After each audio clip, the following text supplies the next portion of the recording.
O casamento aos olhos de Deus.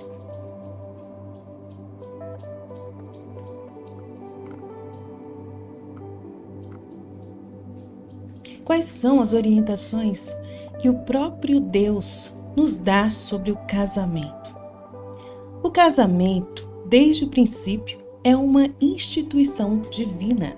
A Bíblia o apresenta não como uma mera construção social, mas como um pacto sagrado, uma aliança sagrada, uma imagem viva do relacionamento entre Cristo e a Igreja.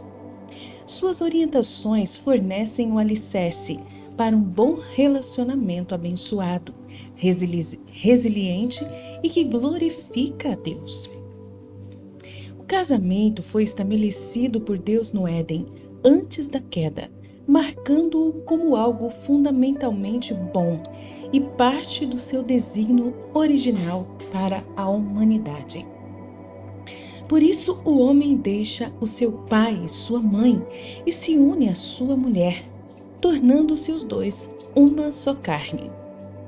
Este versículo estabelece o casamento como o deixar e se unir e a tornar-se uma só carne, de uma união física, emocional e espiritual. Não é bom que o homem esteja só. Farei para ele alguém que o auxilie e lhe corresponda. O casamento é projetado para combater a solidão e fornecer um apoio mútuo. Deus os abençoou e lhes disse: sejam férteis e multipliquem-se, enchem e subjuguem a terra. O casamento é o contexto para a formação de uma família e a administração do mundo. A natureza do casamento, na Bíblia, diz que é mais do que um contrato, mas sim uma aliança solene diante de Deus, entre homem e mulher.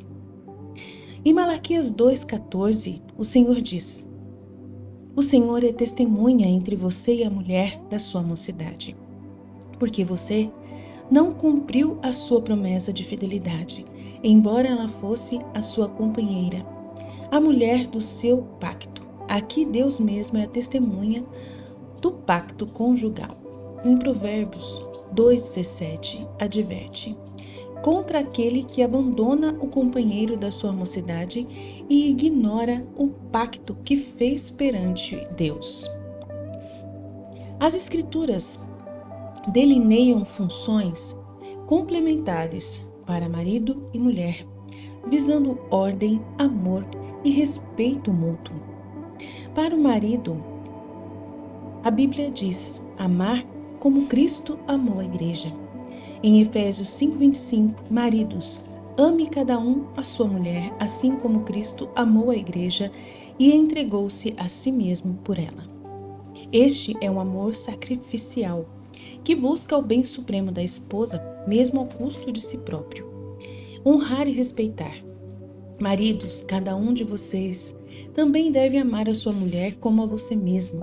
E a mulher deve tratar o marido com todo respeito. Efésios 5,33. E em 1 Pedro 3,7. Maridos, vivam de modo sábio com suas mulheres e tratem-nas com honra, como parte mais frágil e cordeiras do dom da graça da vida, de forma que não sejam interrompidas as orações de vocês. A maneira como o marido trata sua esposa tem consequências espirituais diretas. Para a esposa, Deus diz: respeite e submete-se. Mulheres, submetam-se aos seus maridos como ao Senhor, pois o marido é a cabeça da mulher, como também Cristo é a cabeça da igreja, que é o seu corpo, do qual ele é o Salvador, conforme Efésios 5, 22, 23. A submissão bíblica é uma submissão voluntária e respeitosa à liderança amorosa do marido, seguindo o modelo da igreja a Cristo. Não implica inferioridade, mas sim ordem e propósito. Ser uma auxiliadora idônea. A mulher sábia edifica sua casa, conforme Provérbios 14:1, e sua força e dignidade são sua vestimenta. Provérbios 31:25. Para ambos, Deus disse: seja bendito o seu manancial e alegre-se com a esposa da sua mocidade, conforme Provérbios 5,18. O prazer sexual é para ser desfrutado exclusivamente dentro do casamento. Submissão mútua. Sujeitem-se uns aos outros. Não temor a Cristo, por temor a Cristo. Sujeitem-se uns aos outros por temor a Cristo, conforme Efésios 5:21. Este é o princípio que rege todos os relacionamentos cristãos, incluindo o matrimônio, e contextualiza a submissão da esposa. Ambos são chamados a servir um ao outro. A sexualidade no casamento, conforme a Bíblia. A Bíblia celebra a sexualidade dentro dos limites do casamento, que deve ser praticado, o marido cumprindo seu dever conjugal para com sua esposa e da mesma forma a mulher para com o marido. A mulher não tem autoridade sobre o seu próprio corpo, mas sim o marido. Da mesma forma, o marido não tem autoridade sobre o seu próprio corpo, mas sim a mulher. Não se recusem um ao outro, exceto por consentimento mútuo por algum tempo, para se dedicarem à oração. Depois unam-se outra vez, para que Satanás não os tente por não terem domínio próprio. 1 Coríntios 7, 3, 5. Deve ser puro, o casamento deve ser honrado por todos, o leito conjugal conservado puro, pois Deus julgará os imorais e os adúlteros, conforme Hebreus 13, 4. A permanência, a indissolubilidade do casamento. Então, a visão de Deus é que o casamento seja uma união vitalícia. O que Deus uniu, portanto, o homem não separe. Mateus 19:6. O repúdio e o adultério. Jesus, ao abordar o divórcio, afirmou que a separação não era o plano original. Em Mateus 19:9, ele menciona que, exceto em caso de imoralidade sexual, o novo casamento de uma mulher divorciada constitui adultério. Esta é uma das passagens mais sérias e complexas, indicando que a quebra do pacto pela infidelidade é uma grave exceção. E também diz sobre casamentos entre crentes e não crentes. A Bíblia oferece orientações específicas para essas situações. A preferência por se casar no Senhor. É aconselhável que um crente se case com outro crente, conforme 2 Coríntios 6,14. Santificação do lar, porque o marido descrente é santificado por meio da mulher, e a mulher descrente é santificada por meio do marido. De outra forma, os seus filhos seriam impuros, mas agora são santos, conforme 1 Coríntios 7,14. A presença de um crente no lar traz uma influência santificadora. Não abandonar o cônjuge descrente. Se algum irmão tem mulher descrente e ela consente em viver com ele, não se separe dela. E se alguma mulher tem marido descrente e ele consente em viver com ela, não se separe dele, conforme 1 Coríntios 7, 12, 13. A fidelidade e o testemunho do crente podem levar o descrente a Cristo. Princípios gerais para a vida conjugal.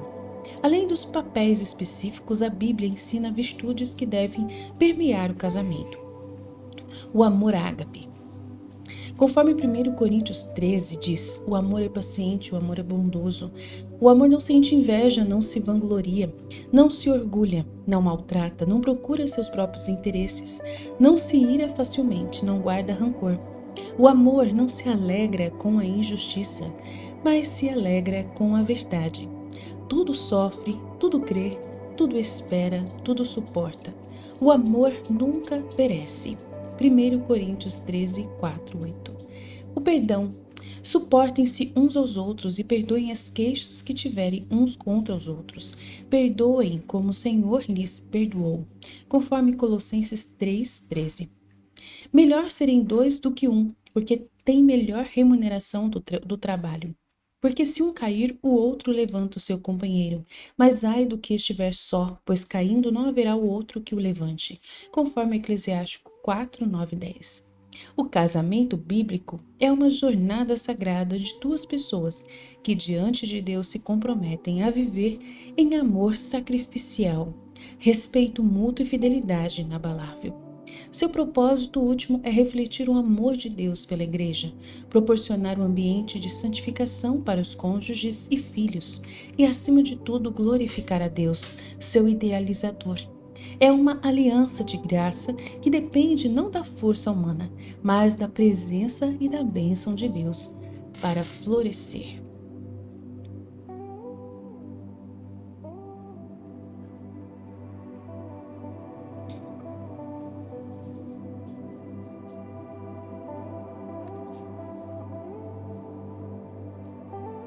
Bem, se você está pensando que está faltando alguma coisa no seu casamento, ou você sente que está passando por uma fase difícil, você sente que o seu casamento está se desfazendo, que está escorrendo tudo entre os seus dedos, e você quer entender mais sobre o que é de fato o casamento, sobre qual poder, sabe, qual poder está nas minhas mãos, o que eu posso fazer como mulher no casamento. Bem, o papel tanto da mulher como o papel do homem são imprescindíveis. E isso é muito importante. O primeiro passo para que uma pessoa mude alguma coisa no seu casamento é ela mesma saber qual é o seu dever e fazê-lo plenamente. Infelizmente, hoje, os casamentos não estão dando certo pela falta de o homem assumir o seu papel dentro do relacionamento. E a mulher, muitas vezes, assumir o lugar do homem. E é o que tem acontecido muito nos casamentos. A mulher não está aceitando mais, a demora que o homem tem em decidir as coisas. E ela assume então o poder e pega a cadeira do homem, buscando ali uma desordem e um casamento disfuncional. Por isso, se você quer ser uma pessoa que realmente no seu casamento consiga enfrentar as dificuldades, a necessidade total é fazer com que esse movimento constante de não estagnar o relacionamento é de você realmente assumir o seu posto, o posto para o qual você foi criada. Por isso, nós queremos ler alguns conteúdos que o próprio Jesus disse nos livros de Maria Valtorta, para uma mística católica chamada Maria Valtorta, sobre o casamento. Vários textos que ele vem dirigir a nós sobre essa dinâmica do casamento. É muito importante. Vamos ler aqui as conversas que Jesus teve e algumas informações que ele passou sobre o casamento, que são muito sérias. E também tem um texto sobre Maria falando sobre o casamento, dando conselhos muito valiosos para as mulheres. Muito importante ouvir o que essa palavra divina possa trazer para você. Vou ler primeiro a parte de Maria. Maria diz, no capítulo 27 do Evangelho Como Me Foi Revelado por Maria Valtorta, o livro dela, Não acrescento mais coisas, diz Maria, porque as minhas palavras já são ensinamento. Mas quero chamar a atenção das mulheres para um ponto. Muitas uniões se transformam em desuniões por culpa das mulheres, que não têm aquele amor que é tudo gentileza, piedade, atenção para com o marido. Sobre o homem não pesam os sofrimentos físicos que pesam sobre a mulher, mas sobre ele pesam todas as preocupações morais, necessidade de trabalho, as decisões a serem tomadas, a responsabilidade diante dos poderes constituídos e da própria família. Ah, quantas coisas pesam sobre o homem! E quanto precisa também ele de conforto. Pois bem, o egoísmo chega a tal ponto que ao marido cansado, desanimado, humilhado e preocupado, a mulher ainda lhe acrescenta o peso de suas lamentações inúteis e às vezes até injustas. Tudo isso porque ela é egoísta, não ama. Amar não é satisfazer-nos a nós mesmos, buscando a sensualidade e outras vantagens.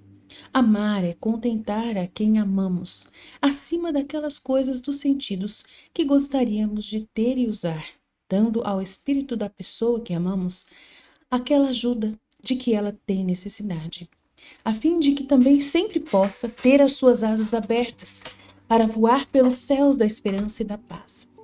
Outro ponto sobre o qual chamo a atenção de novo, e já falei dele, é a confiança em Deus. A confiança resume as virtudes teologais. Quem tem confiança dá sinal de que tem fé. Quem tem confiança dá sinal de que espera.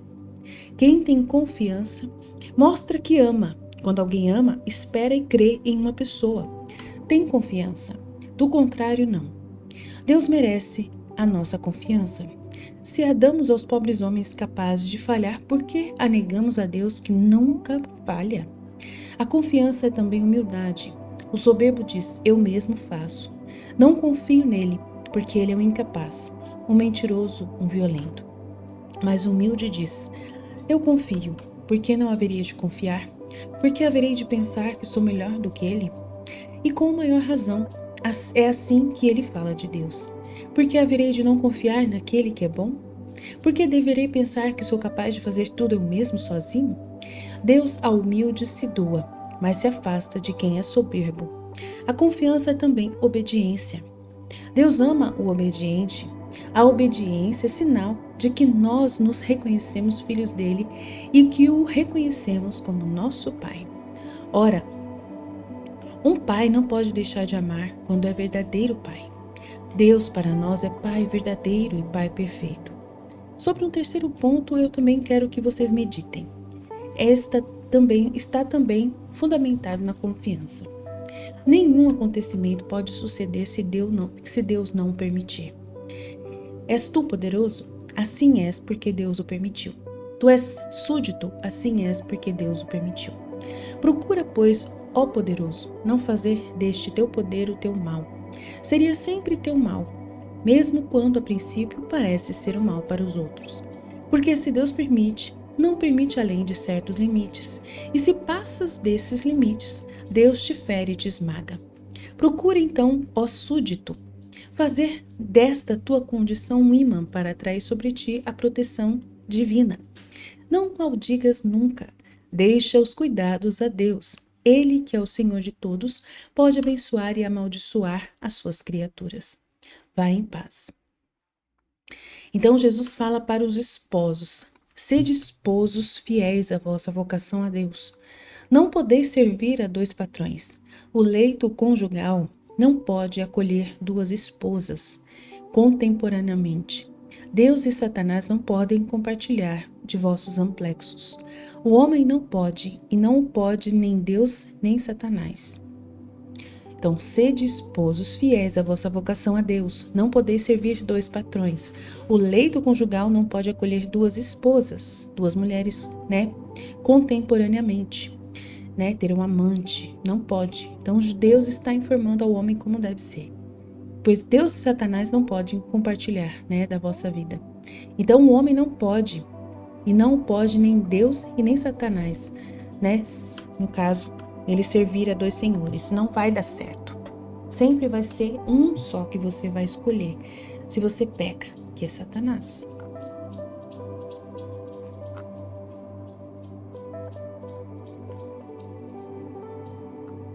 Vamos pegar outros textos aqui da Maria Valtorta. Deixa eu voltar aqui para o começo. Ele diz: sede puros, começai a ser pelo corpo, para passardes ao espírito. Começai pelos 5 sentidos, para passardes às 7 paixões. Começai pelos olhos, sentido este que é rei, e que abre o caminho à mais mordente e complexa das fomes. Os olhos veem a carne da mulher e cobiçam a carne. Os olhos veem a riqueza dos ricos e cobiçam o ouro. Os olhos veem a potência dos governantes e cobiçam o poder. Conservai os olhos calmos, honestos, comedidos, puros, e tereis desejos calmos, honestos, comedidos e puros. Quanto mais puros forem os vossos olhos, mais puro será o vosso coração. Sede vigilantes sobre os vossos olhos, ávido descobridor dos pomos tentadores. Sede castos nos olhares, se quereis ser castos no corpo. Se tiverdes castidade na carne, tereis castidade na riqueza e no poder. Tereis todas as castidades e sereis amigos de Deus. Não tenhais medo de ser escarnecidos por serdes castos. Tende medo somente de serem inimigos de Deus. Um dia ouvi dizer: serás escarnecido pelo mundo como mentiroso ou como eunuco, se deres sinal de não desejar mulher. Em verdade vos digo que Deus estabeleceu o casamento para elevar-vos aos seus imitadores na procriação. A seus imitadores, né? Que Deus estabeleceu o casamento para elevar-vos a seus imitadores na procriação e a seus ajudantes na obra de povoar os céus. Mas existe um estado mais alto, diante do qual se inclinam os anjos ao verem sua sublimidade, mas sem poderem imitá-la. Um estado que perfeito quando durou do nascimento até a morte, não está, porém, fechado para aqueles que não são mais virgens, mas extinguem sua fecundidade, seja masculina ou feminina. Anulam sua virilidade animal para tornarem-se fecundos e viris só no espírito. Esse é o estado, né, do religioso consagrado e da religiosa consagrada. E o que é celibatário. É um estado sem imperfeição natural, nem mutilação violenta ou voluntária. É um estado que não os proíbe de se aproximarem do altar, mas ao contrário, nos séculos futuros, por esses é que o altar será rodeado e servido. É um estado de consagrado mais alto, aquele que o faz de si um instrumento amputador, a vontade de pertencer somente a Deus e de conservar para ele um corpo e um coração castos, a fim de que possam ter eternamente o fulgor daquela candidez cara ao Cordeiro. Em outro texto, Jesus diz: não forniqueis.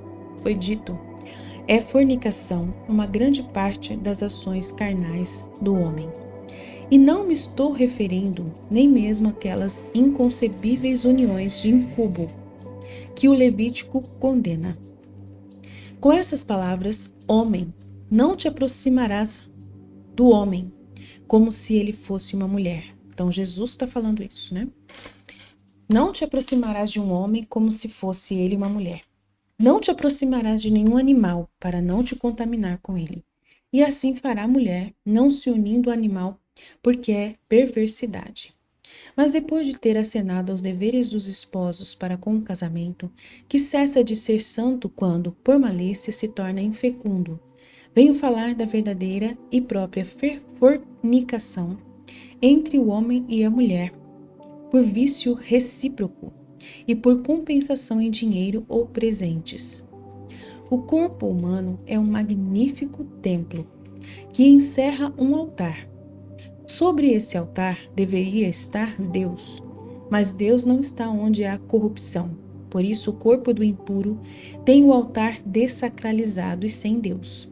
Assim como o que se revolve, embriagado na lama e nos vômitos da própria embriaguez, o homem avilta a si mesmo na bestialidade da fornicação e se torna pior do que um verme e do que o animal mais imundo.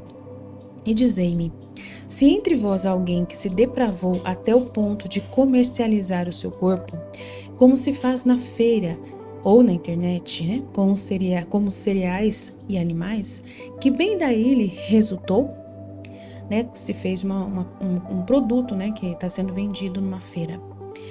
Tomai de fato o vosso coração nas mãos, observai-o, interrogai-o, ouvi o que ele vos diz, olhai as suas feridas, os seus arrepios de dor, e depois respondei-me.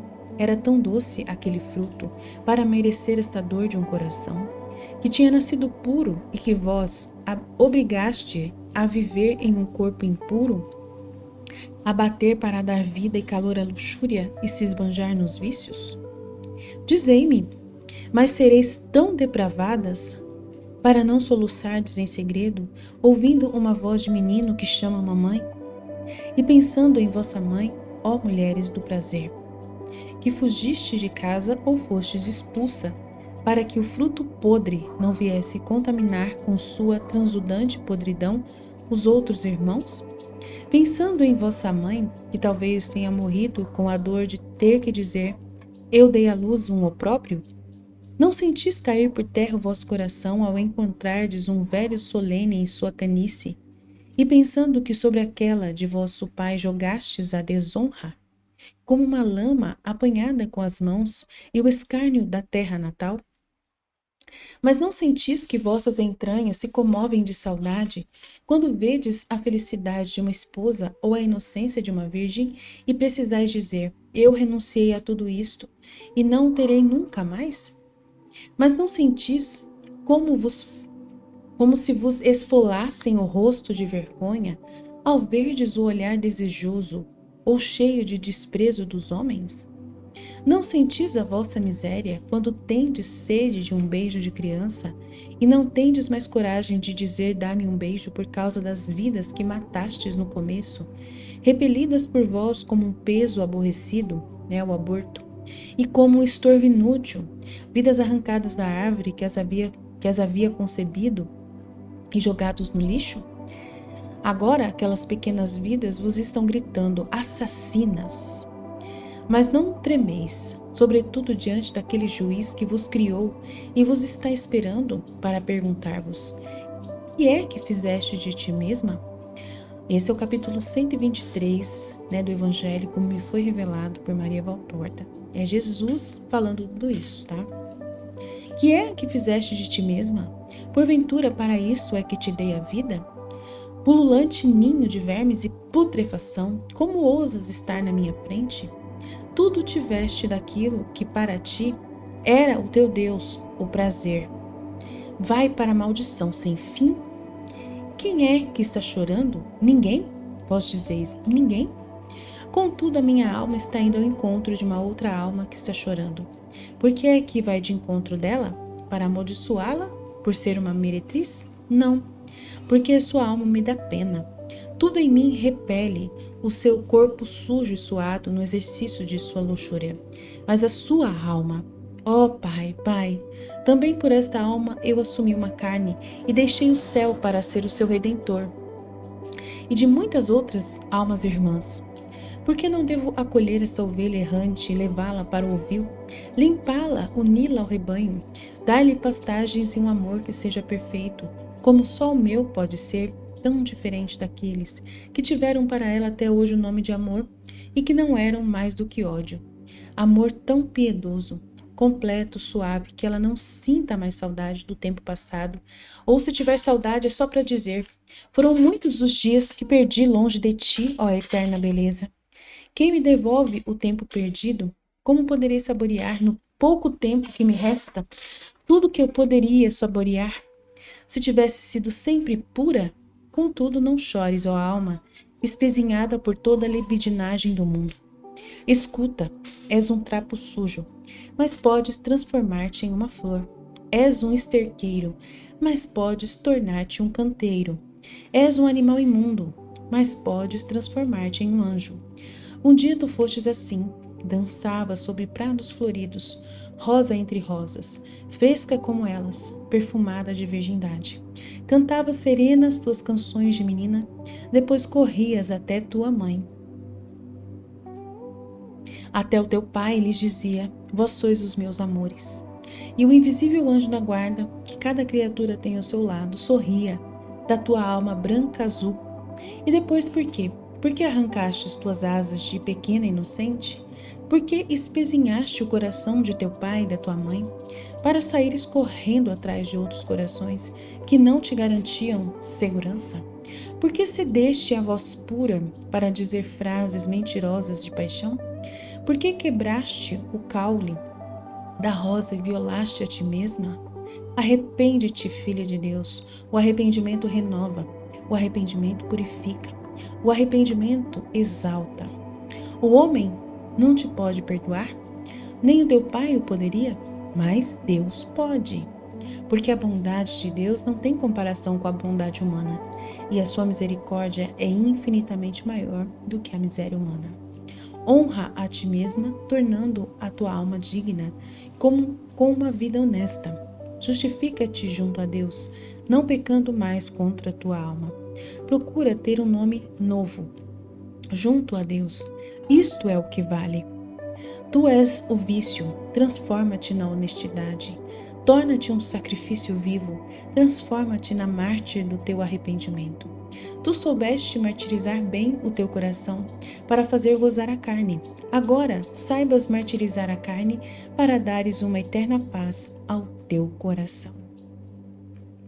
Então, muito importante, tudo que Jesus fala nesses escritos, muito sério, né?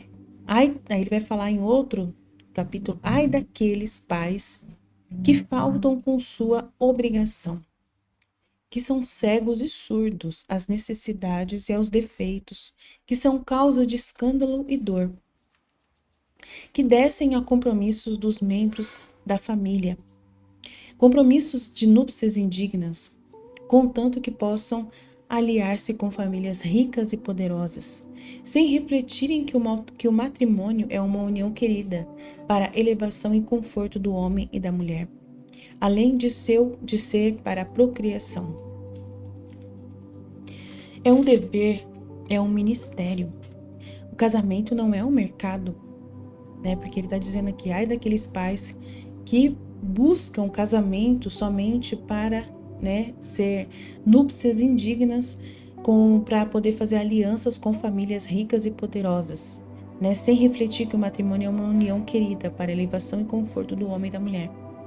Então, que ele está dizendo para os pais pararem de usar o casamento como um contrato entre ricos e poderosos e juntar herança de riquezas, essas coisas.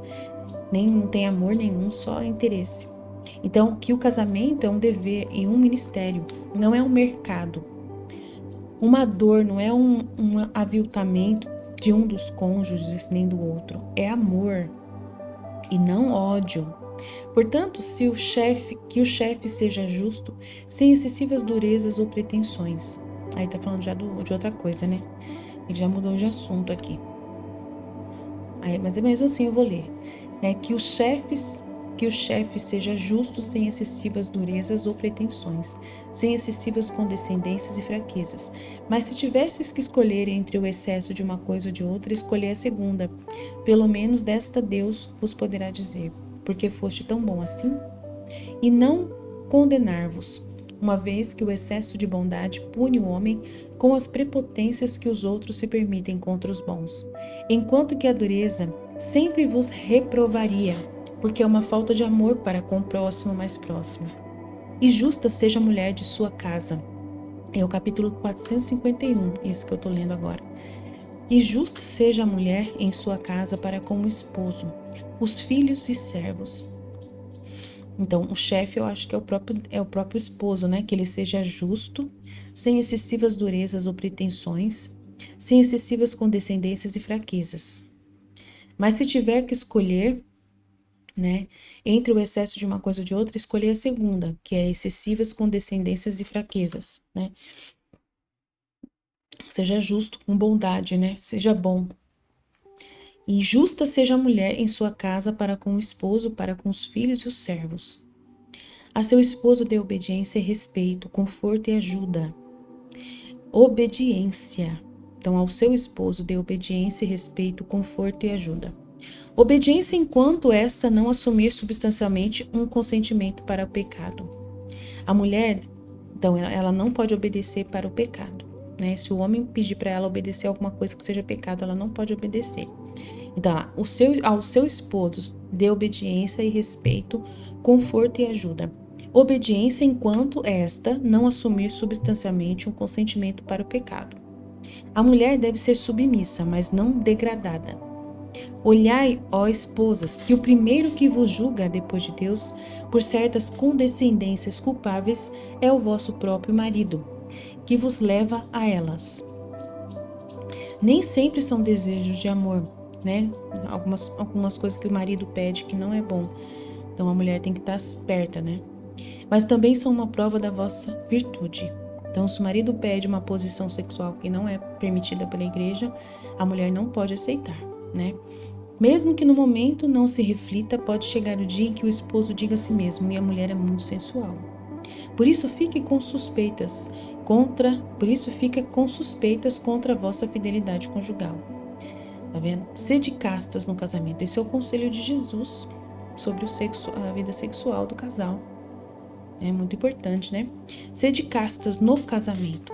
Fazei que vossa castidade imponha ao esposo aquela cautela que se toma diante de coisas puras e vos olhe como suas semelhantes, e não como escravas ou concubinas, mantidas somente para serem prazer e rejeitadas quando não agradam mais. A mulher virtuosa, eu diria, a mulher que mesmo depois da união conjugal conserva ainda aquele quê de virginal em seus atos, nas palavras, nos abandonos de amor, pode levar o marido a uma elevação da sensualidade para o sentimento, pelo qual o esposo se despoja da luxúria e se torna verdadeiramente um único quê com sua esposa, que ele passa a tratar com o cuidado com que cada pessoa trata uma parte de si mesma.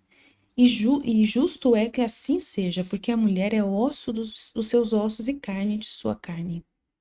E ninguém maltrata os seus próprios ossos nem sua própria carne, mas ao contrário, os ama, para que o esposo e a esposa, como dois primeiros esposos, amem, olhem um para o outro e não se vejam em sua nudez sensual. Não se amem mas se amem pelo Espírito. Não se vejam pela sua nudez sensual, né? Só pela nudez, mas se amem pelo Espírito. Que você não veja a sua esposa só como um pedaço de carne ali que está com você, mas que ela é alguém, uma alma, um espírito. Então, que se amem pelo Espírito, sem vergonhas aviltantes. Que a mulher seja paciente, maternal com o marido, que ela o considere como o primeiro de seus filhos, porque a mulher é sempre mãe e o homem está sempre necessitado de uma mãe, que seja paciente, prudente, afetuosa, confortadora. Então, mas não vai ser mãe totalmente, né? Mas que trate ele com carinho, né? E assim, em todas as suas necessidades, como uma mãe olharia para o marido, né? De ver, você vai ver o seu marido, ele tá todo amassado, a roupa dele. Então, isso é um cuidado materno que você tem de arrumar a roupa dele, passar a roupa dele, né? Então, é a mesma coisa. Então, feliz a mulher que de seu próprio cônjuge sabe ser a companheira e, ao mesmo tempo, a mãe para ampará-lo e a filha para ser guiada por ele. Que a mulher seja trabalhadeira, o trabalho impedindo os devaneios. Faz bem a honestidade. Então, a mulher tem que ser trabalhadeira, tá vendo? O trabalho impede os devaneios, faz bem a honestidade e além de fazê-lo a bolsa financeira. Que ela não fique atormentando o marido com tolos ciúmes, que para nada servem. O marido é honesto. O ciúme torna-o estulto, obrigando-o a sair de casa, o coloca no perigo de cair nas malhas de alguma meretriz. Ele não é honesto e fiel, não serão as iras da ciumenta que irão corrigi-lo. No caso, o ciúme da mulher, né? Então, não fique atormentando o seu marido com tolos ciúmes que para nada servem. O marido é honesto? O seu ciúme vai torná-lo estulto, obrigando-o a sair de casa e o coloca no perigo de cair nas malhas de alguma meretriz, né, uma prostituta. Ele não é honesto e fiel? Não serão as iras da ciumenta que irão corrigi-lo, mas sim o procedimento sem mau humor e grosserias, com dignidade e amor, com amor digno. E isso é o que vai fazer ele refletir e recuperar o juízo. Tá vendo? Jesus dando conselhos incríveis aqui para as mulheres. Procurai saber reconquistar seu marido quando uma paixão o afastou de você, com a vossa virtude. Então, sabei procurar e reconquistar seu marido com a vossa virtude, assim como em vossa juventude o conquistardes pela vossa beleza. Então, se hoje já não tem aquela paixão, né, se afastou a paixão de vós, então saiba reconquistar seu marido com a virtude. Assim como na juventude você usou sua beleza. E para ter força no cumprimento desse dever e resistir à dor que poderia tornar-vos injustas, amai os filhos, pensai neles, no bem deles. Tudo uma mulher tem em seus filhos: a alegria, a coroa real nas horas alegres, em que ela é realmente uma rainha da casa e do marido, e o bálsamo nas horas dolorosas, em que uma traição ou outras penosas experiências da vida conjugal flagelaram sua fronte e, sobretudo, o coração, com os espinhos de sua tristeza, de sua triste realeza, como esposa e mártir. Julgai-vos tão espezinhadas que quereis voltar para a casa de vossos pais, ou procurar compensação em algum amigo fingido que tem desejo de mulher, trair. Mas finge ter piedade do coração da que foi traída? Mas finge ter piedade do coração da que foi traída? Não, mulheres, não. Aqueles filhos inocentes, já perturbados, já precocemente entristecidos pelo ambiente doméstico, que não é mais sereno, que não é mais justo, tem os seus direitos sobre a mãe, sobre o pai, sobre o conforto em uma casa, onde se pereceu um amor. Então ele está falando aqui, né? Ele está falando, se a mulher foi traída e ela se sente espezinhada, querendo voltar para a casa dos pais, ou procurar compensação em algum amigo fingido que tem desejo de mulher, que finge ter piedade da mulher que foi traída, não, não. Você tem que manter-se casta pelos seus filhos. Filhos esses inocentes que já foram perturbados, né? Entristecidos pela traição do pai, né? Porque o ambiente da casa já não é mais sereno, só tem brigas. Não é mais justo, né? Porque o homem traiu. Tem os seus direitos sobre a mãe. Os filhos têm o seu direito sobre a mãe, sobre o pai, sobre o conforto em uma casa onde se pereceu um amor. O outro ainda continua a velar por eles. Então, que a mulher viva para os filhos, né? Não querendo, né, trair o marido. Então, que ela viva para os filhos. Aqueles olhares inocentes deles olham para você e vos estudam e compreendem mais do que vocês pensam. E formam os seus espíritos pela medida daquilo que eles veem e compreendem. Então, os filhos estão observando tudo o que está acontecendo. Não sirvais nunca de escândalo para os vossos filhos inocentes. Então, se a mulher trair o marido, ela vai dar um escândalo para os filhos. Isso porque o marido que traiu já foi escândalo, né? Então, aí tem que ficar de olho, né? Mas refugiai-vos neles, como um baluarte de lírios adamantinos entre as fraquezas da carne e as insídias das serpentes.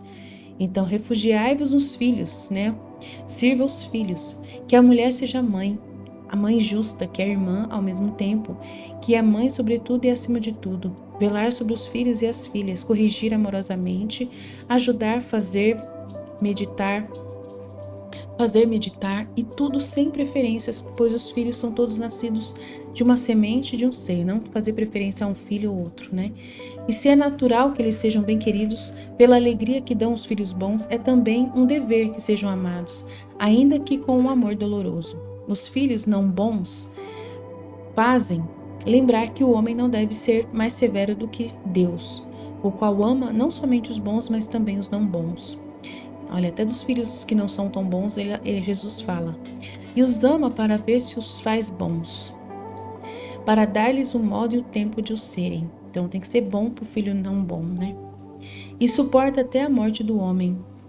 Deus faz isso, reservando-se o direito de ser justo quando o homem não pode mais reparar.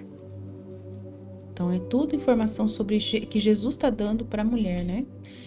E vamos ver se tem mais coisa aqui. E aqui deixai que eu vos diga uma coisa que não tem ligação com este assunto, mas que é útil que a tenhais presente em vossos pensamentos.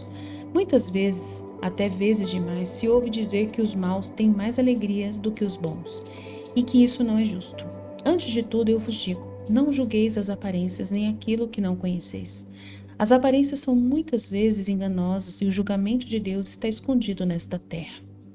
Conhecereis do outro lado e vereis que o bem-estar do malvado foi-lhe concedido como um meio para atraí-lo ao bem, como um desconto pelo pouco bem que até o mais malvado pode fazer. Mas quando virdes as coisas à luz justa da outra vida, vereis que mais breve do que uma vida de um fio de erva que nasceu pela primavera no vão de uma torrente e que o verão secou, assim é o tempo de alegria do pecador. Ao passo que um só momento de glória no céu é pela alegria que ele comunica ao espírito que o recebe, mais vasto do que toda uma vida triunfal do homem, pois jamais terá existido tal vida. Portanto, não desejais a prosperidade do mal, mas procurai com boa vontade chegar a possuir o tesouro eterno do justo. Então, tá vendo? Ele fala aqui que é mais vasto que toda uma vida triunfal do homem, o que é a vida do céu, né? Um só momento de glória no céu é, pela alegria que ele comunica ao espírito que o recebe, mais vasto do que toda uma vida triunfal do homem na terra, pois jamais terá existido tal vida. Né? Na terra não existe a vida que tem no céu. Um momento de céu não existe aqui na terra. Né? Portanto, não desejais a prosperidade do mal, mas procurai com boa vontade chegar a possuir o tesouro eterno do justo.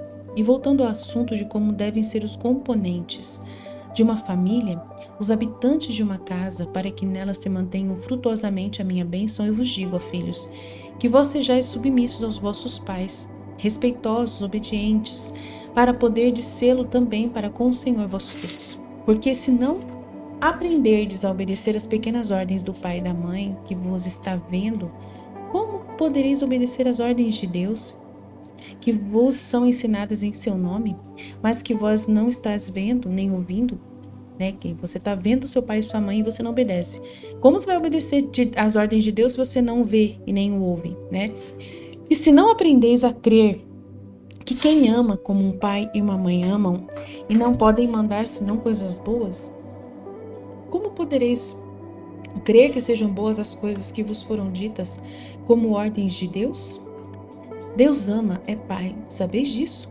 Mas justamente porque vos ama e vos quer consigo, ó caros meninos, Ele vos quer bons, e a primeira escola em que aprendeis a sê-lo é a família. É a família. Nela aprendeis a amar e a obedecer. Nela é que começa para vós o caminho que leva para o céu. Portanto, sede bons, respeitosos, dóceis, amai vosso pai mesmo quando ele vos corrige, pois ele faz assim para o vosso bem, e a mãe, se ela vos afasta de ações que sua experiência julga não boas, honrai-os, não os fazendo passar vergonha por vossas más ações. O orgulho não é coisa boa, mas existe um santo orgulho que é o de poder dizer: não fiz sofrer nem meu pai, nem minha mãe. E isso que nos faz gozar da convivência com eles enquanto estão vivos. É para nós uma paz sobre a ferida que a morte deles vos causa, enquanto que as lágrimas que um filho fez seu pai derramar hão de marcar com sucos, como chumbo derretido o coração do filho mau. E apesar de todo o trabalho para anestesiar aquela ferida que continua a doer, e sempre dói mais quando a morte do pai impediu ao filho de fazer uma reparação, ó filho, sede bons sempre, se quereis que Deus vos ame. Enfim, santa é a casa onde, pela justiça dos donos, tornam-se justos até os servos e os empregados.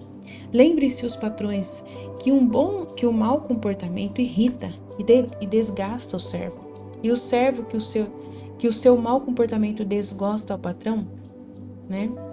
Então, lembre-se os patrões que o mau comportamento irrita e desgasta o seu servo, e o servo que o seu mau comportamento desgosta ao patrão. Esteja cada um em seu devido lugar, mas com um liame de amor ao próximo, a preencher a separação que há entre servos e patrões. Então a casa abençoada por mim conservará a sua bênção, e Deus morará nela. Assim também conservarão a sua bênção, portanto, a proteção, as barcas, as hortas, né, todas as ferramentas de trabalho, né, o emprego, no caso, né, vão ter a bênção.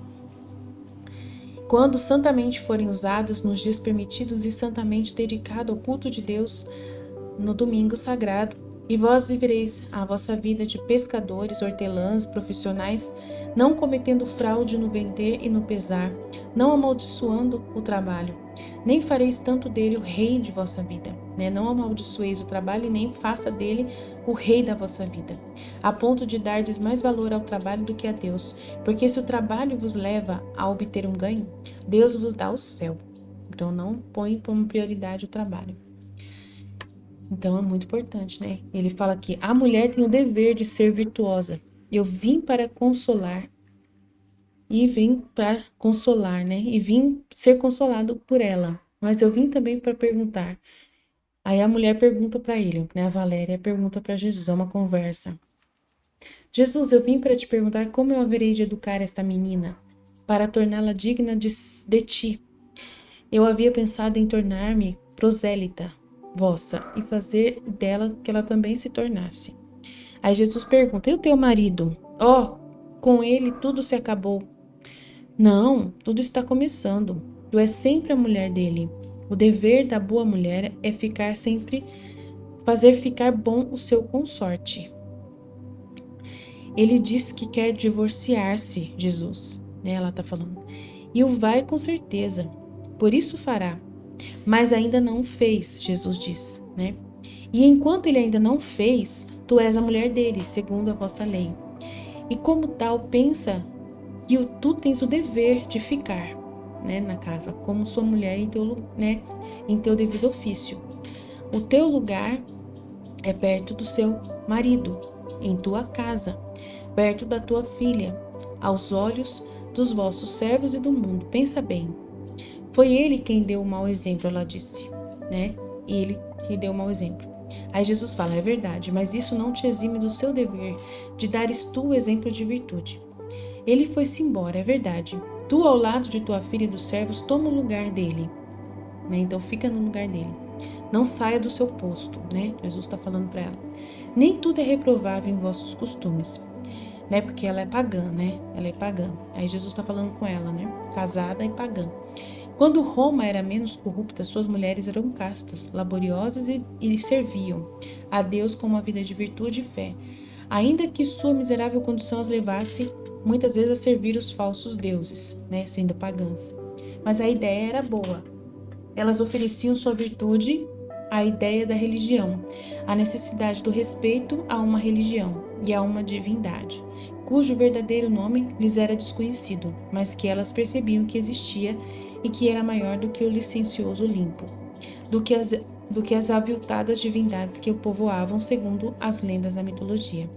Não existia o vosso Olimpo, não existiam os vossos deuses, mas as vossas virtudes antigas eram fruto de convicção verdadeira de que deviam ser virtuosos para serdes olhados com amor pelos deuses. Né? Ele está falando da vida do pagão, né? Jesus está falando como uma mulher pagã e está dizendo o que tinha mais ou menos de bom naquilo ali, né? Que era meio parecido com a religião cristã. Aí Jesus fala: eram frutos do dever que vós sentis ter para com as divindades que adoráveis. Aos olhos do mundo, especialmente do mundo judaico, vós parecias uns estultos, pois prestáveis vossas honras ao que não existe. Mas para a justiça eterna e verdadeira, para o Deus Altíssimo, único e onipotente, Criador de todas as criaturas e coisas, aquelas virtudes, aquele respeito, aquele dever, não eram totalmente sem valor.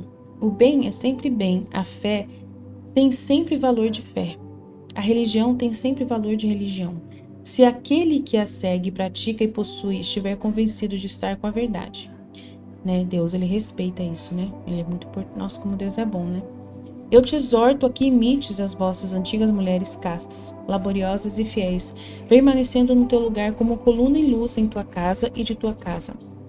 Não penses que te seja prestado menos respeito por parte dos servos, por teres ficado sozinha. Até agora eles te têm servido com medo e às vezes com um sentimento escondido de ódio e revolta, mas de agora em diante te servirão com amor. Os infelizes amam os infelizes. Os teus escravos já sabem o que é a dor. A tua alegria era para eles um aguilhão amargo. Os teus sofrimentos, tendo-te despojado daquele ar frio de patroa, no sentido mais odioso desta palavra, te revestirão agora de uma luz que tem um calor de piedade. Tu serás amada, Valéria. Então, é uma mulher pagã que conheceu Jesus e quer ser salva por Jesus, mas só que ela é casada, né, com um pagão que a abandonou. Então Jesus está pedindo para ela voltar para a casa dela, né? Porque ela não pode sair do estado dela de casada. É sagrado. Então ele está pedindo para ela viver ali uma vida de virtude, né? De estar ali no lugar do marido até que o marido volte. E aí se o marido vê que ela está sendo fiel, é bem possível que ele volte e as coisas voltem ao normal. E ela não pode sair do casamento, porque se ela sair do casamento, ela vai ofender a Deus, né? Então você vê como que Jesus é. Então ele segue a ordem, né? Ele respeita a ordem, né, do estado de vida, né, de cada pessoa, né? Você vê que coisa, né? E ela tem uma filha, né? Então tem um casamento, tem uma casa, tem servos, tem toda uma realidade. Então, Jesus conversando com ela para que ela seja o mais humilde possível ali, mais virtuosa possível dentro da casa dela, que ela não, né, repudie o marido, que já repudiou, né, que foi embora, mas que ela espere por ele, né? Então é muito bonito isso que Deus está ensinando, né? E mesmo se já não fores mais a mulher, mais uma divorciada, lembre-te, e Jesus te põe de pé, de que a separação legal não destrói o seu dever de mulher, de ser fiel ao seu juramento de esposa. Tá vendo, gente? Se ela foi repudiada e ele se divorciou, ela tem que continuar casada, com o espírito de casada, não ter outro homem, tá vendo? Tu gostaria de entrar em minha religião? Um dos preceitos divinos dela é que a mulher é carne da carne do esposo. Então ele está ensinando já para ela como é na religião cristã dele, né? Então um dos preceitos divinos dela, da minha religião, né, cristã, é que a mulher é carne da carne do esposo e que nenhuma coisa ou pessoa pode separar o que Deus fez uma só carne. Ah lá, entre nós também temos o divórcio. Ele veio como um fruto mau da luxúria humana, do pecado original, da corrupção dos homens, mas não veio espontaneamente de Deus. Deus não muda sua palavra, e Deus havia dito ao soprar sobre Adão que ainda era inocente, e por isso falava com uma inteligência ainda não ofuscada pela culpa. Estas palavras que os esposos, tendo se unido, deviam ser uma só carne. Ora,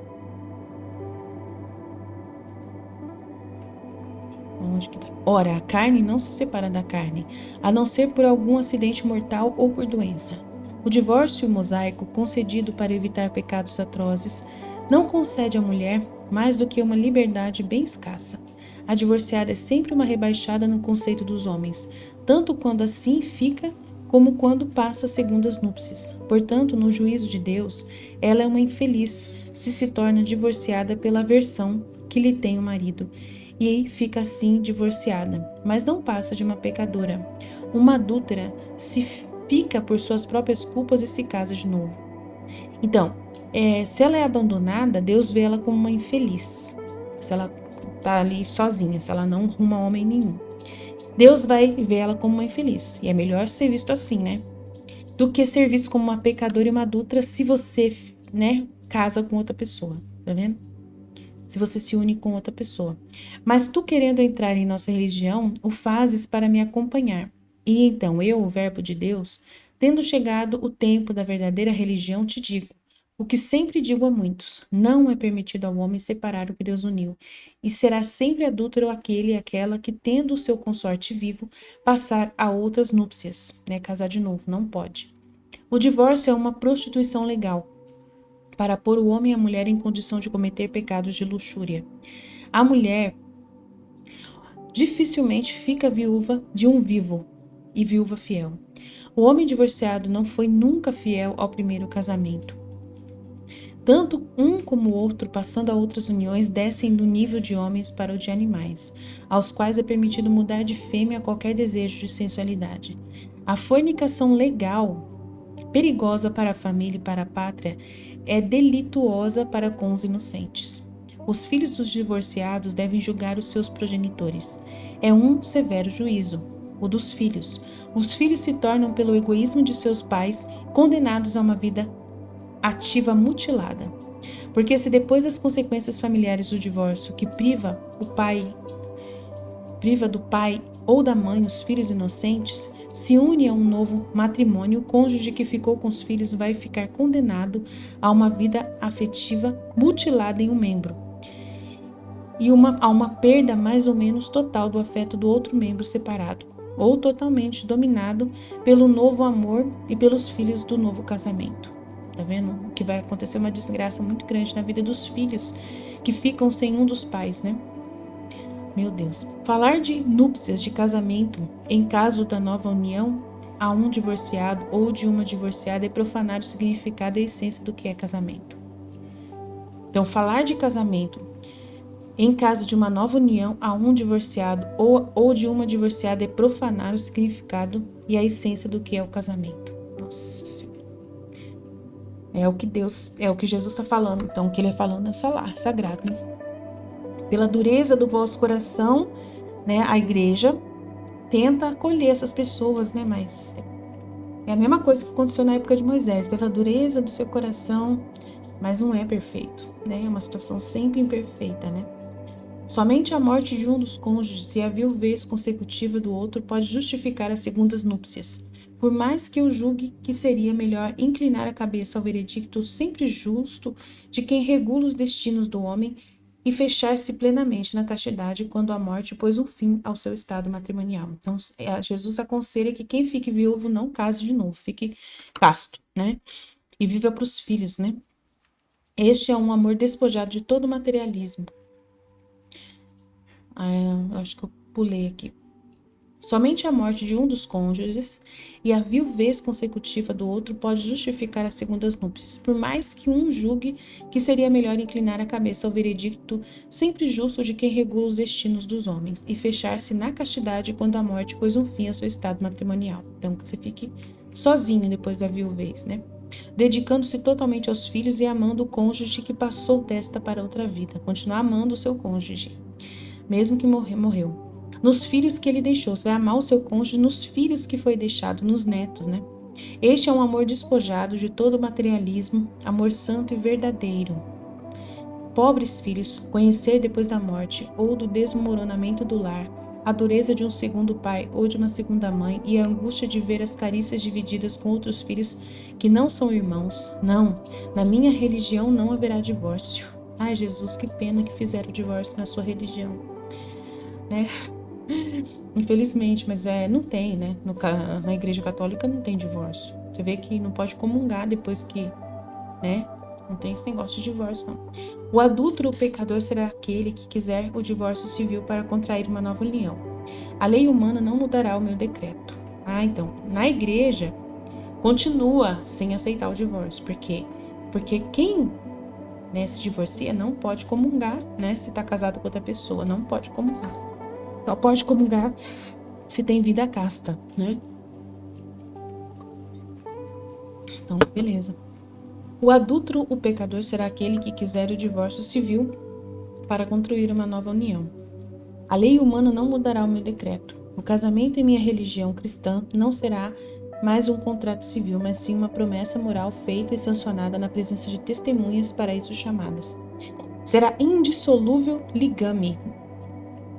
Será um indissolúvel ligame, reforçado, solidificado e santificado pelo poder santificante que a ele eu darei, fazendo dele um sacramento, para fazer-te compreender melhor. Será um rito sagrado. Será um poder que servirá de ajuda para praticar santamente todos os deveres matrimoniais, mas que será também uma sentença da indissolubilidade do vínculo. Até agora, o matrimônio foi um mútuo contrato natural e moral entre duas pessoas de sexo diferente. Quando chegar a minha lei cristã, ele se estenderá também à alma dos cônjuges. Tá vendo? É um sacramento.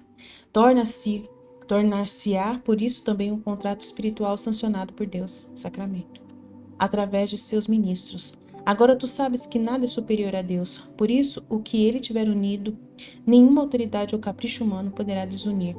E aquilo de dizer, onde tu estiveres, caia estarei, conforme o vosso rito, se perpetua no além no nosso. No meu rito, porque a morte não é o fim, mas uma separação temporária do esposo e da esposa, e o dever de amar continua mesmo depois da morte. Por isso eu digo que quereria a castidade dos viúvos. Mas o homem não sabe ser casto, e também por isso é que eu digo que os cônjuges têm o dever recíproco de melhorar o outro cônjuge. Tá vendo? Melhorar o outro cônjuge. Não sacudas a cabeça, este é o dever. Tá vendo? Ele sabe que você não quer fazer isso, mas é o dever, seu dever. E o dever há de ser cumprido, se quer verdadeiramente acompanhar-me. Está sendo duro hoje, mestre. Não, eu sou mestre e tenho agora à minha frente uma criatura que pode crescer na vida da graça. Se não fosses como és, eu te imporia menos, mas tu tens o temperamento bom e o sofrimento depura e tempera sempre mais o teu metal. Um dia te lembrarás de mim e me bendirás. Me bendirás. Aonde parou aqui?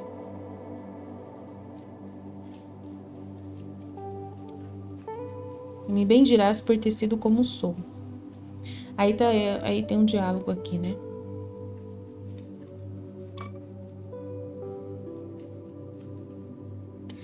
Aí ele fala que na religião mosaica, o matrimônio é um contrato. E na nova religião cristã, ele deve ser um ato sagrado indissolúvel sobre o qual desça a graça do Senhor para fazer dos cônjuges 2 ministros na propagação da espécie humana. Então, sacramento. Então, na religião cristã católica, deve ser um ato sagrado indissolúvel sobre o qual desce a graça do Senhor para fazer dos cônjuges 2 ministros seus na propagação da espécie humana. Procurai desde os primeiros momentos aconselhar ao cônjuge que já faz parte da nova religião que converta o cônjuge que ainda está fora do número dos fiéis, a começar a tomar parte dele, a fim de evitar aquelas dolorosas divisões de pensamento e, portanto, da paz que sempre temos procurado conservar entre nós.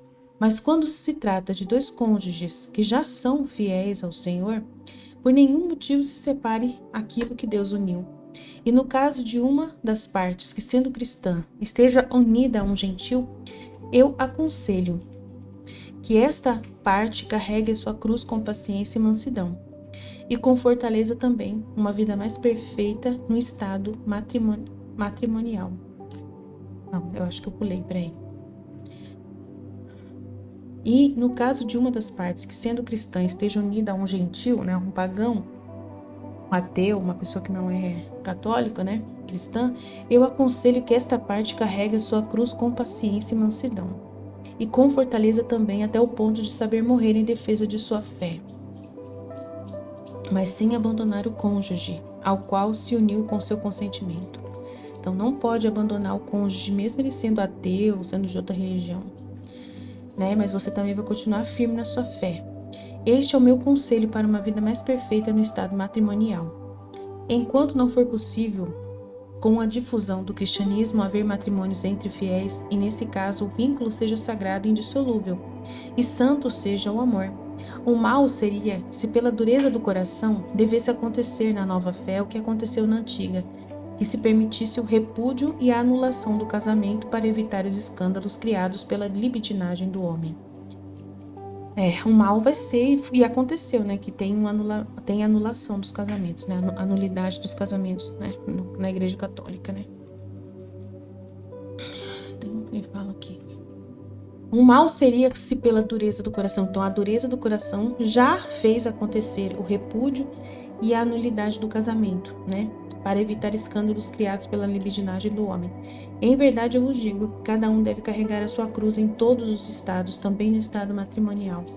E também, em verdade, vos digo que nenhuma pressão deve fazer com que a vossa autoridade se dobre ao dizer, não é lícito, a quem quer passar a novas núpcias antes que um dos cônjuges tenha morrido.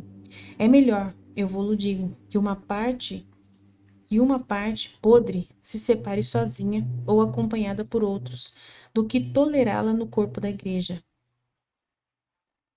Nossa, é melhor, eu vou-lo digo, que uma parte podre se separe sozinha ou acompanhada por outros, do que tolerá-la no corpo da igreja, concedendo-lhe algo contrário à santidade do casamento. Tá vendo? Jesus não quer nem na igreja que a pessoa fique na igreja, meu Deus. Jesus é poderoso, hein? Ele fala aqui, ó. Em verdade eu vos digo que nenhuma pressão deve fazer com que a vossa autoridade se dobre ao dizer não é lícito, né? Se um padre vai falar não pode.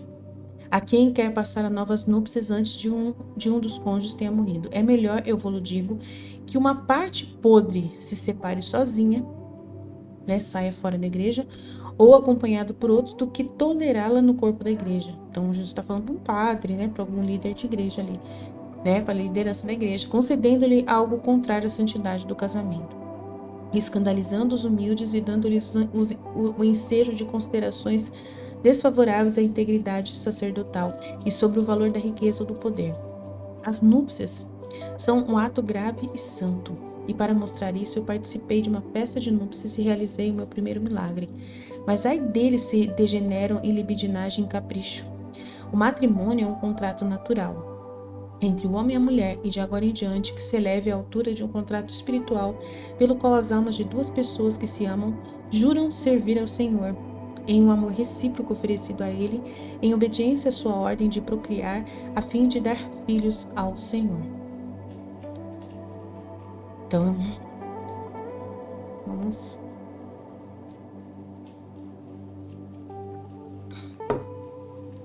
Então, enquanto a gente está aqui na terra, né, devemos edificar o nosso lar, né? E você vai edificar, né, se você se manter nessa ordem de Jesus, né, como Ele pede. Então, enquanto você estiver, né, edifique o lar.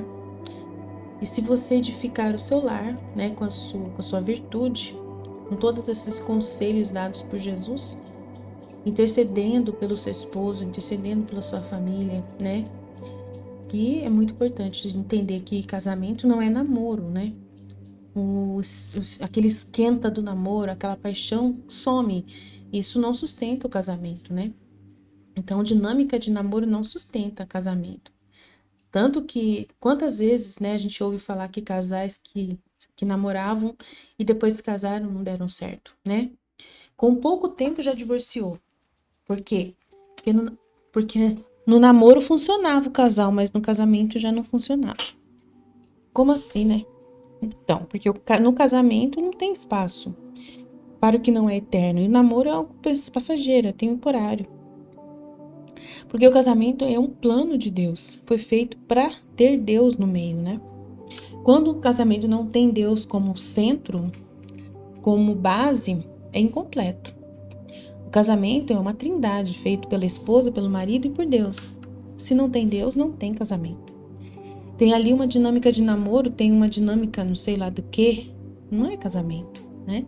Então, o primeiro ponto a ser entendido, né, que a profundidade do casamento, como Deus põe, explora aqui, né, nos textos, é Ele que manda, não é nós, né? É o jeito como Ele vê, não é o jeito que a gente vê.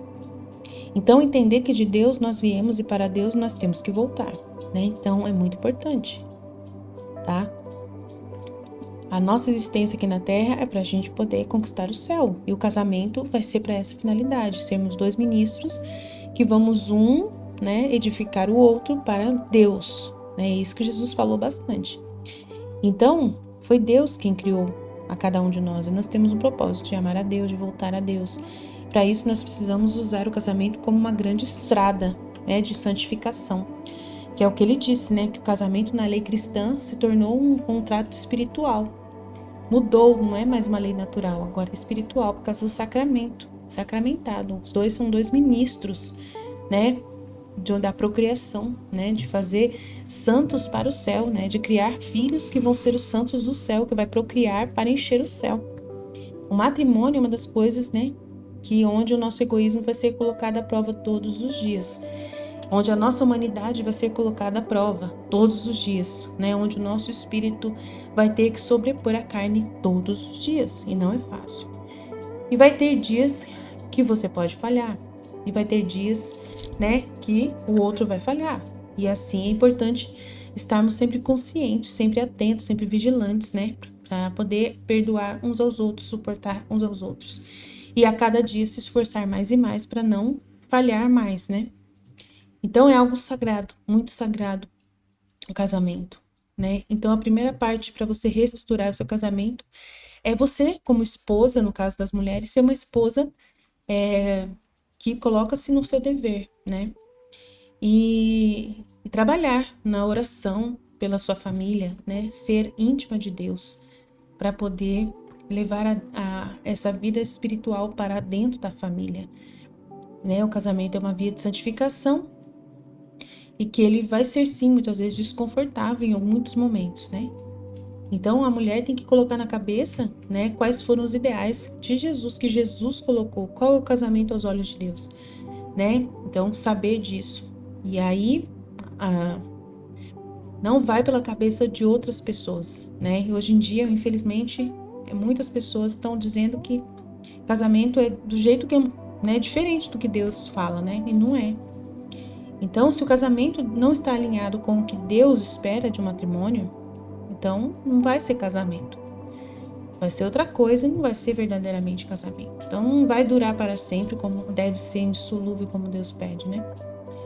Então, a mulher, para ter esse casamento, ela tem que ser uma intercessora poderosa, né, e buscar a Deus plenamente, a mulher e tanto o homem, né? Eu tô falando da mulher de uma forma porque eu sou mulher, mas é muito importante, né?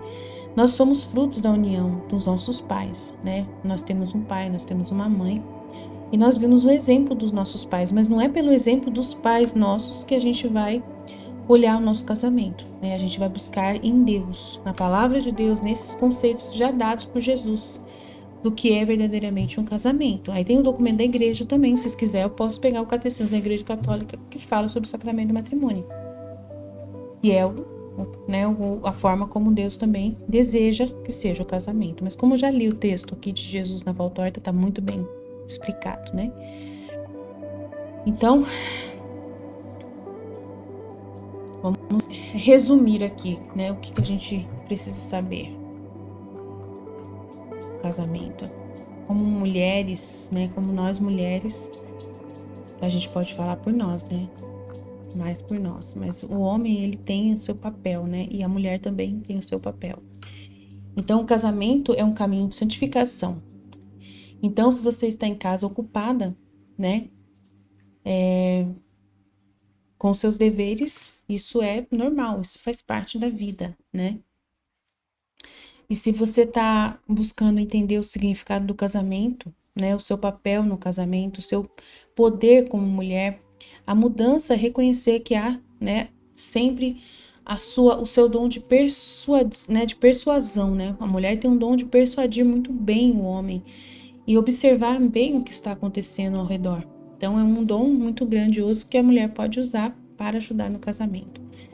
Então, o casamento é uma trindade, como eu já disse, composto pelo marido, a mulher e Deus. Sem Deus, o casamento é incompleto. É uma via de santificação que nos coloca numa prova diariamente. É um caminho de crescimento espiritual e superação do egoísmo. Então, a edificação é contínua, como até limpar a casa, que é continuamente. Então, a edificação do lar também é como limpar e lavar a louça todos os dias. É continuamente, né, trabalhando nisso.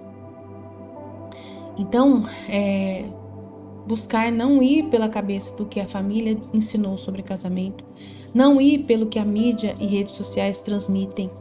Então é muito perigoso hoje em dia, muitos cursos que estão sendo feitos aí sobre casamento, né? Muitos cursos nas redes sociais ensinando sobre casamento cristão. Eu aconselho vocês a evitar, né, de ficar vendo esses cursos, mesmo por católicos, porque vai encher a cabeça de vocês de utopias que não são a realidade. É melhor você saber que o seu casamento é pessoal e exclusivo, não é igual ao do vizinho. Então não tem um padrão, de casamento, né? O que tem é você ouvir a voz de Jesus e obedecer a cada dia o que Jesus pede no seu casamento. Então não é padrão, Jesus fala para todos, mas cada um é de um jeito. Então não tem como você comparar o seu casamento com outro casamento. Então, esses cursos sobre casamentos que estão sendo dados trazem ali uma utopia e uma forma de ver, né, de fora, mas não de dentro. Então, você acaba também vendo de fora o seu casamento e julgando e criticando muito o seu marido, e isso faz com que o seu casamento se torne um inferno, porque não vai alcançar a utopia que aquela pessoa está pedindo para você. Então, vai ser uma carga muito pesada. Então, é você que tem que construir, junto com Deus, a dinâmica do seu casamento, né, para que possa obedecer essas regras que Deus deseja. Não vá ouvindo conselhos de nenhuma outra mulher, de nenhuma outra pessoa ensinando sobre casamento. Eu te aconselho, larga a mão desses cursos. Não vão levar você a lugar nenhum, tá? Então não compare o seu casamento com o de ninguém, porque nenhum é igual ao outro. Cada um é exclusivo, cada um tem uma dinâmica própria e só tem que olhar para Jesus e o que ele pede. O que ele pede serve para todos, porém, a forma de colocar em prática o que ele pede não é tão fácil. Precisamos de ajuda muitas vezes para como saber lidar com cada fato, com cada pessoa, com cada personalidade. Então é muito importante. Se o casamento está desordenado, a família toda sofre. Um lar feliz requer o casamento feliz, como Jesus disse, né? Que os filhos precisam dos pais. Então Deus é um Deus de ordem, cada um tem o seu papel designado. Homem e mulher são diferentes, mas são de igual dignidade. O homem é aquela liderança, aquela pessoa responsável pela proteção. A mulher já é aquela que é pilar, sustento, apoio do homem.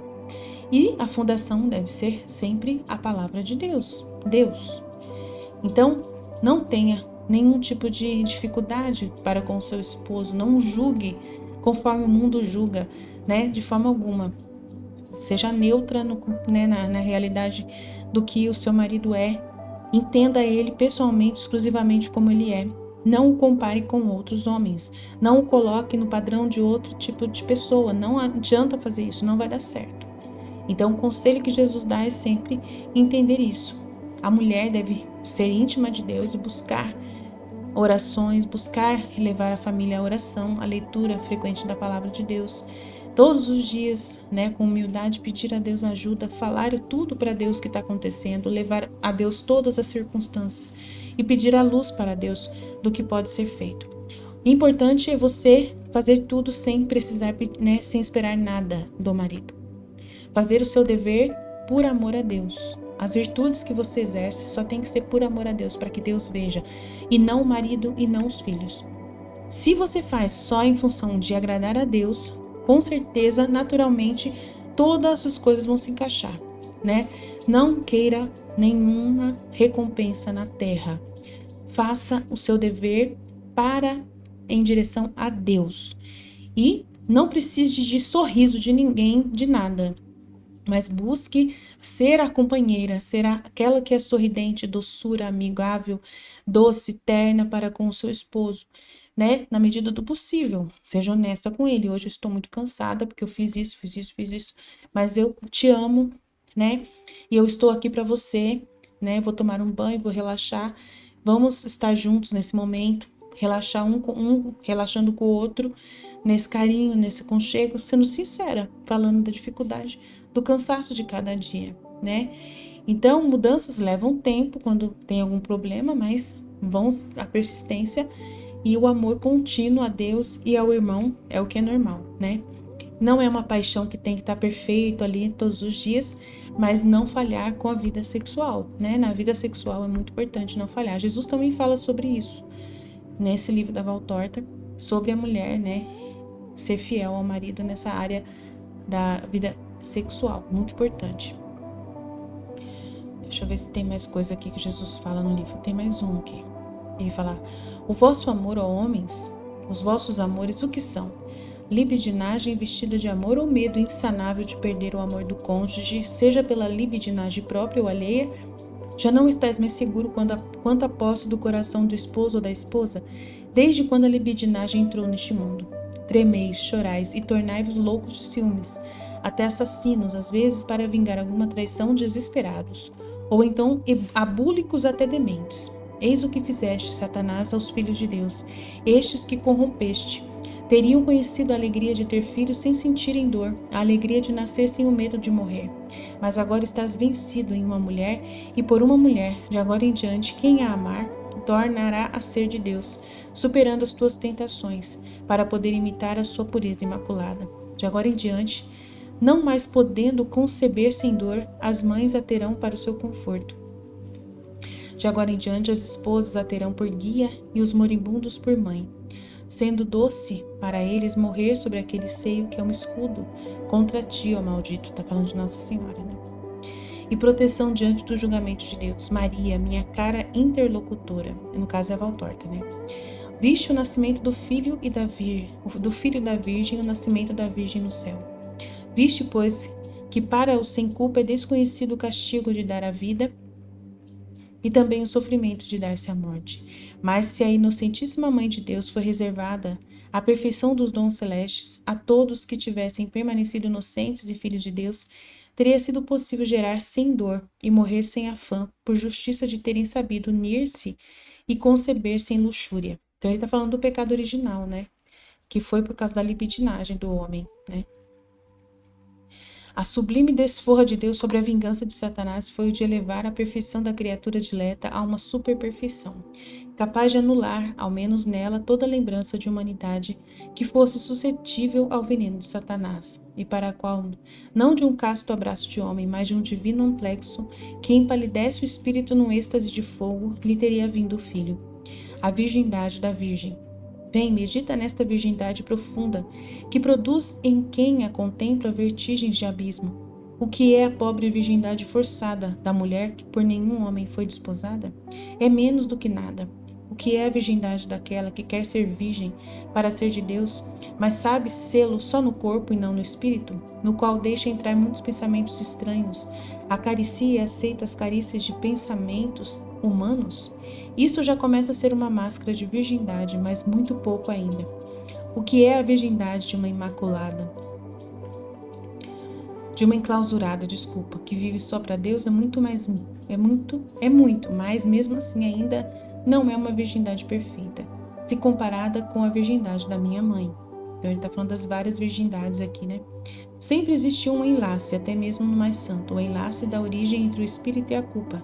Só o batismo o desfaz, mas como uma mulher separada como uma mulher separada do marido pela morte, não restitui mais em si a virgindade total, como a virgindade dos nossos primeiros antes do pecado.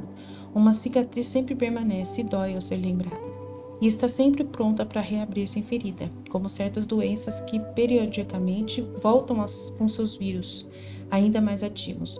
Na Virgem não fica esse sinal de um enlace dissolvido com a culpa. Sua alma apresenta-se bonita e intacta como quando estava na mente do Pai, e reúne em si todas as graças.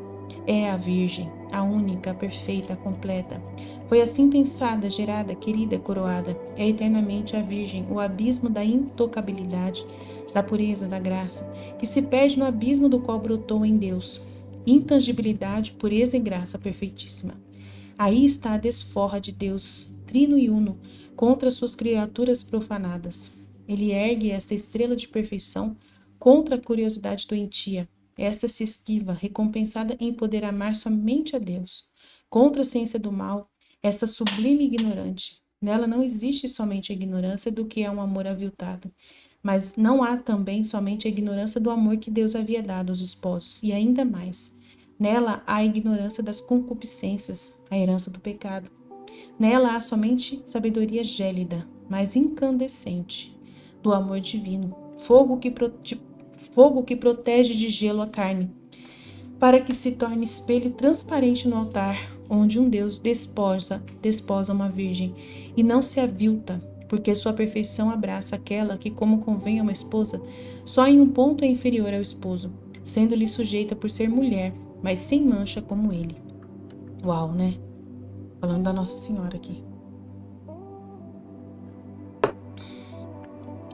Deixa eu ver se tem mais texto aqui que eu separei. Aí ele fala, a lei diz, ama o teu próximo como a ti mesmo. Eu penso, como eu poderia mostrar que amo os irmãos se eu fechasse meu coração às suas necessidades, mesmo físicas, e concluo, darei a eles o que me foi dado, estendendo a mão aos ricos, pedirei o pão para os pobres. Levantando-me da cama, acolherei nela o cansado e o que sofre. Somos todos irmãos, e o amor não se prova com palavras, mas com fatos. Aquele que fecha o coração ao seu semelhante tem um coração de Caim. Aquele que não tem amor é um rebelde ao mandamento de Deus. Somos todos irmãos, contudo eu vejo, e vós vedes, que também no interior das famílias, lá onde o sangue igual reforça, também com o sangue e a carne, a irmandade que nos vem de Adão, há dentro das famílias ódios e atritos. Os irmãos estão contra irmãos, os filhos estão contra os pais, os esposos inimigos um do outro.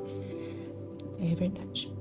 Mas para não serem sempre maus irmãos e esposos adúlteros um dia, é preciso aprender desde a primeira idade o respeito para com a família, organismo que é o menor e maior do mundo. O menor em relação ao organismo de uma cidade, de uma região, de uma nação, de um continente. Mas o maior porque é o mais antigo, porque foi colocado por Deus, quando ainda o conceito de pátria e de cidade não existia, mas já era vivo e operante o núcleo familiar.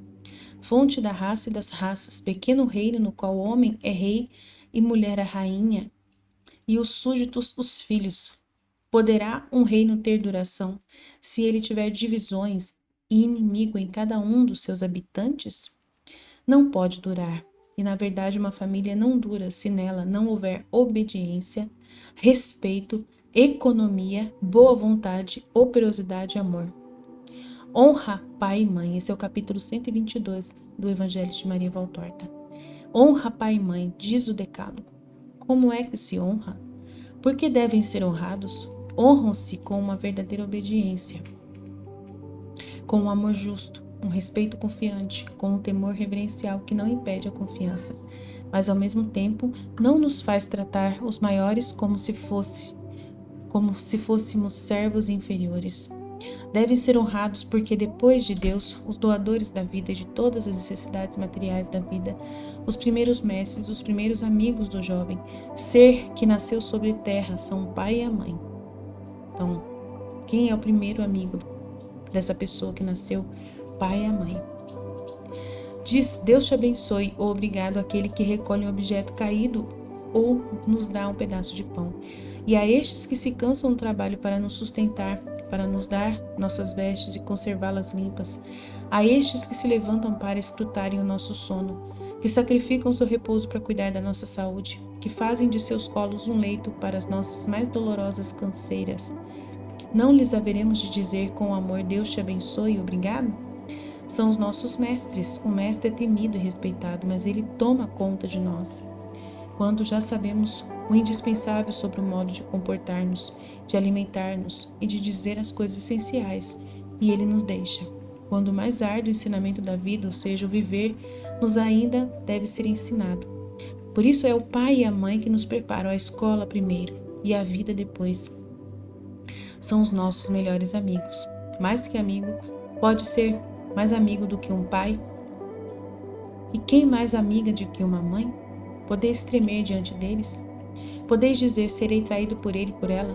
Contudo, eis o jovem tolo e a moça mais tola ainda, que se fazem amigos de estranhos e fecham os seus olhos e o seu coração aos pais. Fechem os seus corações ao pai e à mãe, estragando suas mentes e corações com relacionamentos que são imprudentes, quando não chegam a ser até culpáveis, causando lágrimas paternas e maternas que sucam como se fossem gotas de chumbo fundido nos seus corações paternos. Aquelas lágrimas, porém, eu vou-lo digo, não caem no chão, nem no esquecimento. Deus as recolhe e as conta. O martírio de um pai espeseado receberá o prêmio do Senhor, mas o ato do filho, que é o suplício de um pai, tão pouco será esquecido. Mesmo quando o pai e a mãe, em seu doloroso amor, suplicam o perdão ao filho, a piedade de Deus para o filho culpado. Honra o pai e a mãe. Se queres viver longos dias sobre a terra, foi dito, e eternamente no céu. Eu acrescento, pequeno demais seria o castigo de viver pouco aqui, por ter faltado com os pais. O além não é uma fábula. E do lado de lá haverá prêmio ou castigo conforme o modo como tiverdes vivido. Quem falta com seus pais, falta com Deus, porque Deus deu para os pais um mandamento de amor, e quem não ama, peca.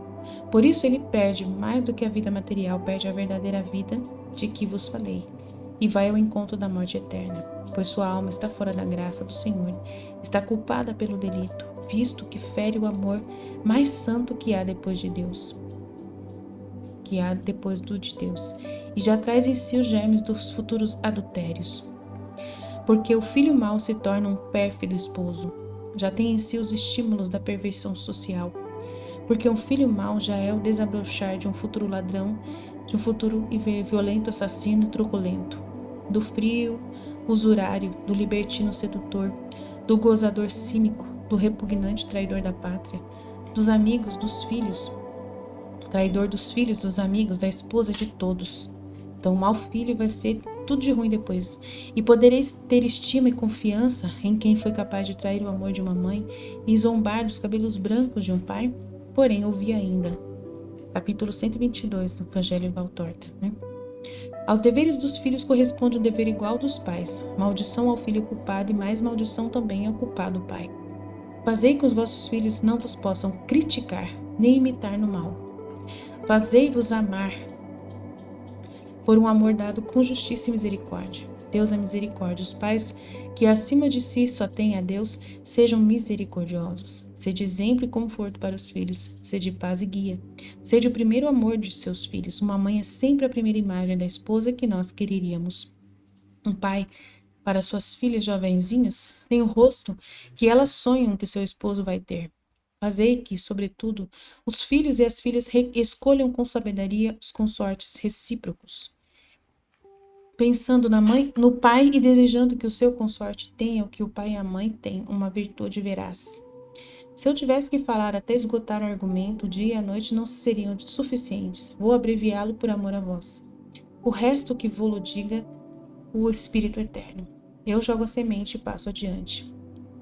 Mas a semente nos bons lançará raízes e produzirá espigas. Ide, a paz esteja convosco.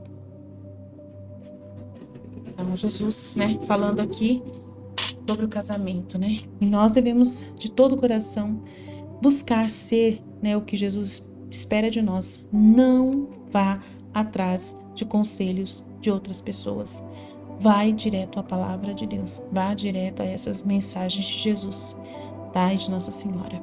Vai direto aos conselhos de Maria Santíssima sobre o casamento, aos conselhos de Jesus dado aqui na Igreja Católica, em vários livros, de revelações particulares que estão disponíveis para nós. Amém, Jesus? Eu confio em vós, vite, vite, vite.